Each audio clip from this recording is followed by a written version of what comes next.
Consider the following case study.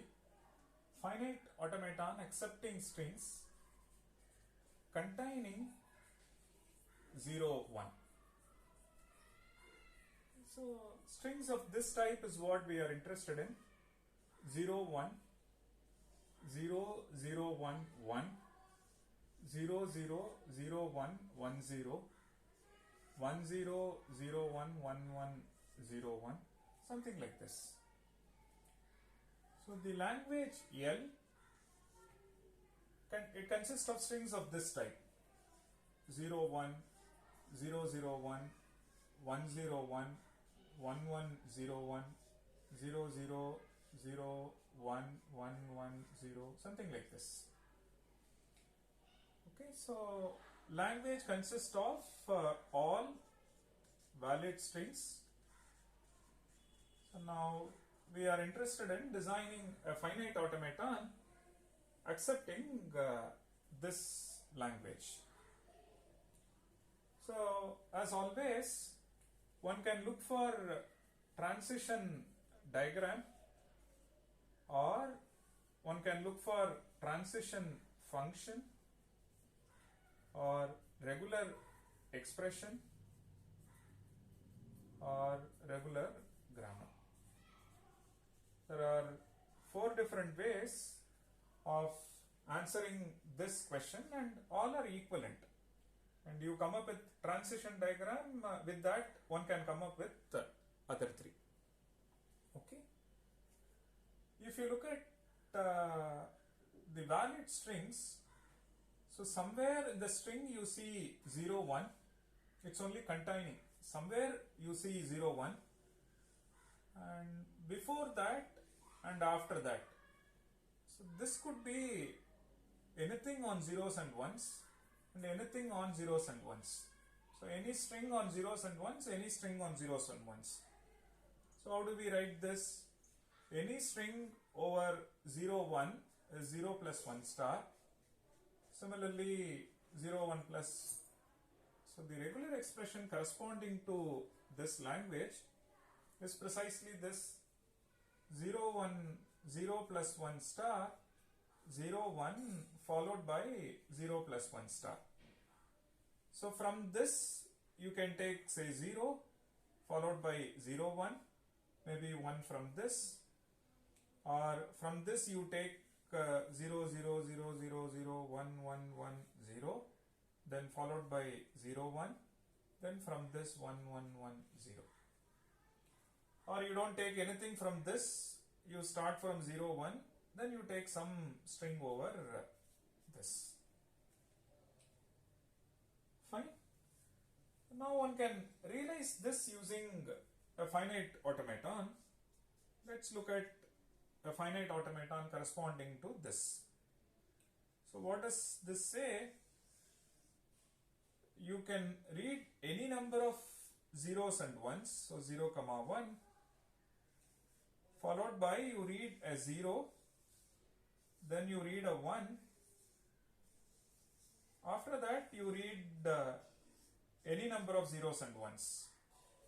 So starting from Q0, you can read any number of zeros and ones, that's precisely what this says, then 0, 1, this. If you look at this, Q0, 0, if you look at the transition function or map, it is going to Q0 as well as Q1, which means this one is a non-deterministic finite automaton. So this is not deterministic, this is non-deterministic finite automaton. Now the question is, can we construct a deterministic finite automaton for this? That's one.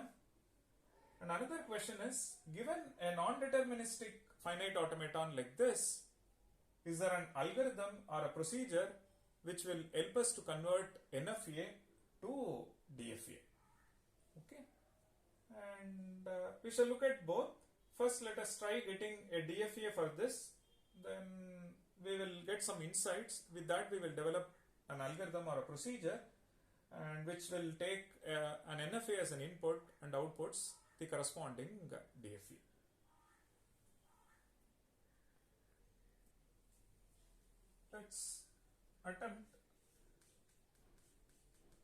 Let's look at how to construct a deterministic finite automaton for this.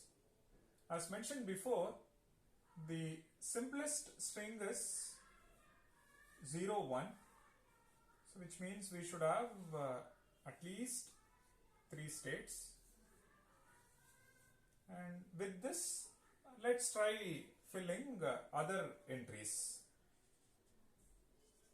Remember, on Q0, when we read 0, we are moving here, and no further transition at Q0 on 0, because we are building a deterministic finite automaton.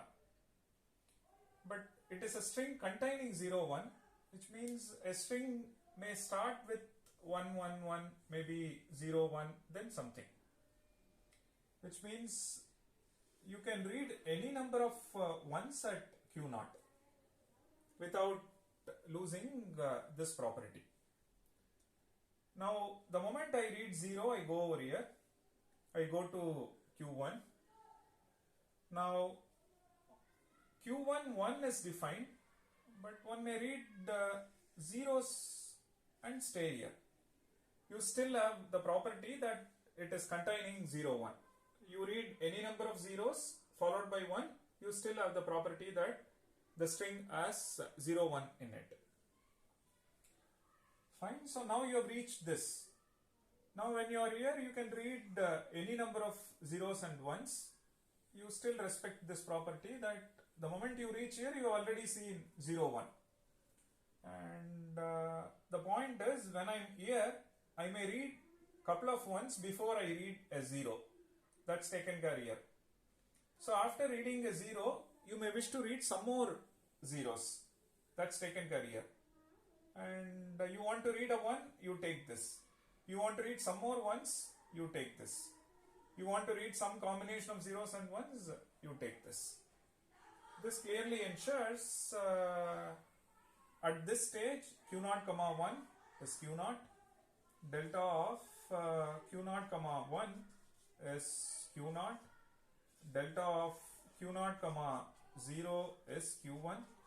Like that, if you look at say QA, X, it's going to exactly one state.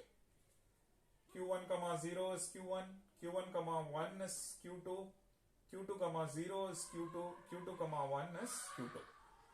And it's clearly a function. Each entry in the domain has got a mapping and has got a unique mapping, which means it's a deterministic finite automaton accepting this. So the way to construct this is always look at the simplest string that the language accepts and construct the base automaton out of it. Then look at what kind of strings that this language contain and spend time and look at can it start with a 0, can it start with a 1. If it starts with a 1, how many ones it can read. For this language, it can read any number of ones, so you put a loop around.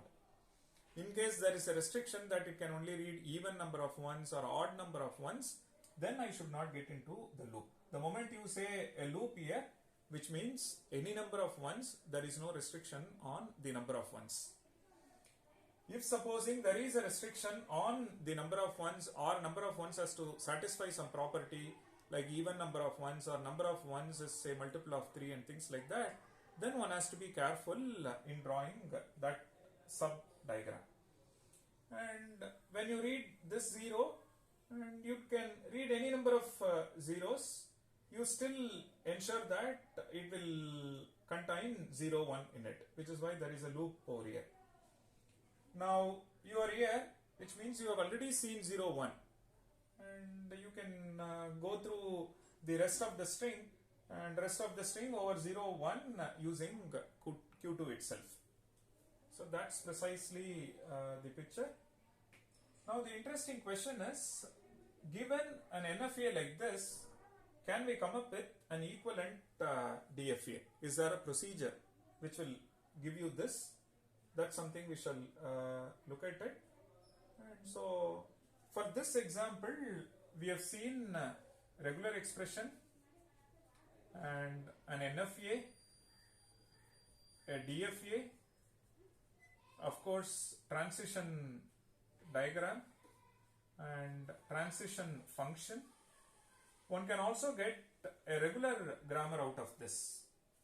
For example, for this DFA, I say Q naught implies 1 Q naught and Q naught implies 0 Q1 and Q1 implies 0 Q1, Q1 implies 1 Q2, Q2 implies 0 Q2 or Q2 implies 1 Q2, and Q2 being the final state, I want to terminate my production by saying Q2 implies epsilon.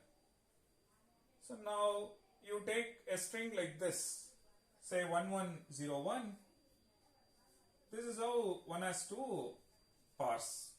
Here is a way to parse to get this. The first one is 1, so I'll take this. So start from Q naught. One has to start from this or this. Starting production should be same as start state. So Q naught implies 1 Q naught. I need some more ones, so I take the same thing again and same thing again. Now I need a 0, so let me take 1 1 1, then 0 Q1. Now I need a 1, so let me take 1 Q2. Now I am done, so you can take epsilon, which means this is precisely what we need. So for a given language, there are at least 5 different ways of representing or capturing the set of strings accepted by this finite automaton. Please note, this language is an infinite set, and set of all strings containing 0, 1 over the alphabet 0, 1 is an infinite set. But that infinite set is represented using a finite number of states. It's like a succinct way of representing the underlying infinite set.